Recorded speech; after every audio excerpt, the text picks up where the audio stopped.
Hello guys, welcome back to solution Mitra. So दोस्तों, आज का हमारा क्वेश्चन है the roots of the equation a x square plus b x plus g b equal to zero are equal if.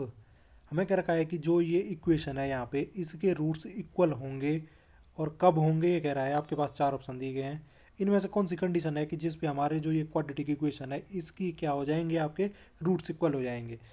तो जब भी देखो हमारे पास क्वाड्रेटिक इक्वेशन रहती है उसके अगर आपको रूट्स फाइंड करने हैं तो आपको सिद्धराचार्य फॉर्मूला याद होगा।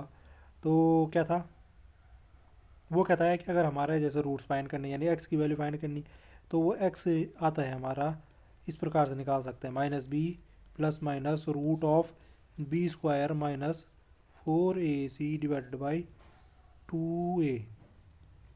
जहाँ पे ये ए बी सी वगैरह क्या है, ए क्या है एक्स स्क्वायर का कोफिशिएंट, बी होता हमारा जो दूसरी टर्म एक्स है उसका कोफिशिएंट, सी जो होता है कांस्टेंट टर्म होती है। ठीक है जी। अगर हम यहाँ पे देखें ए बी सी की वैल्यू तो यहाँ पे ए क्या है, ए के बराबर है एक्स स्क्वायर का जो कोफिशिएंट है। बी की वैल्यू देखें, बी किसके बराबर है तो बी 1 के बराबर है, एक्स का कोफिशिएंट 1 है। और सी किसके बराबर है कांस्टेंट, तो वो बी के बराबर दे रखा है। ये हमें वैल्यू दे रखी है बी सी की। अब हमारे रूट्स इक्वल उस केस में हो सकते हैं कि जब ये वाली टर्म, जो ये वाली टर्म है ये गायब हो जाए और ये जो टर्म है इसको हम क्या बोलते हैं, इसको हम बोलते हैं डिस्क्रिमिनेंट या विभक्त कर। डी बराबर जो है हमारा रूट का बी स्क्वायर माइनस 4ac, ये हमारा क्या कहलाता है, डिस्क्रिमिनेंट कहलाता है।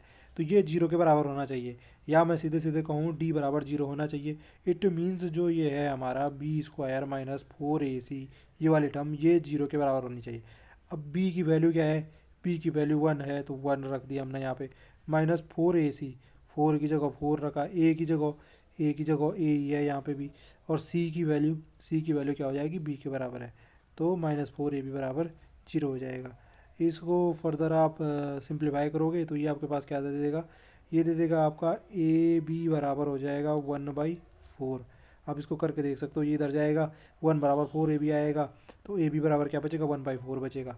और ऐसा कहीं पे आपको दिख रहा है ऑप्शन में, तो ऑप्शन नंबर ए देखो, ए बी बराबर 1/4 बिल्कुल राइट आंसर हो जाता। तो इस प्रकार से आपने देखा कि किसी क्वाड्रेटिक इक्वेशन के रूट्स कब इक्वल होते हैं। वो कंडीशन है जब हमारा ये डिस्क्रिमिनेंट है, विभक्त कर है, ये क्या होता है, जीरो होता है। आई होप जो ये कॉन्सेप्ट आपको समझ में आया होगा। अगर आपको वीडियो पसंद आई है तो प्लीज़ चैनल को सब्सक्राइब करना ना भूले, ताकि हमें इसी प्रकार का जो कंटेंट है वो बनाने का मोटिवेशन मिलता रहे। तो फिर मिलते हैं किसी अगली वीडियो के साथ, तब तक के लिए बाय बाय, टेक केयर।